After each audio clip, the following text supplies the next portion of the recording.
For people who voted for special vote, they have an opportunity until 5 o'clock this afternoon to vote, and they will also have opportunities between 9 tomorrow and 1700 hours tomorrow afternoon to do so.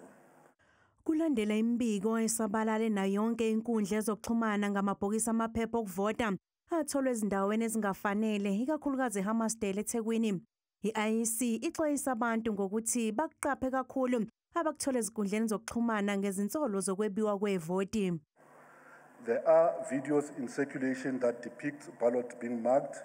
Clearly, if you voted today or if you've seen the ballots overseas, you'll realize that those elections are not South African elections because the ballots are not comparable to the South African ballots. I-IEC iphawulile ngesigameko saKwaZulu-Natal okusolwa ukuthi simbandakanya amalungu e-MK Party.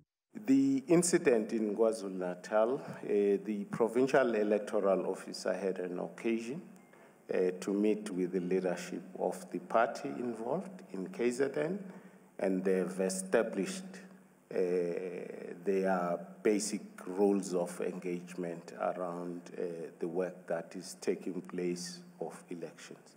Otabeni lokuvunyelwa kobengumholi we-MK Party uJabulani Khumalo esikhungweni se-IEC lapho kungena khona imiphumela yakuzona zonke izifundazwe.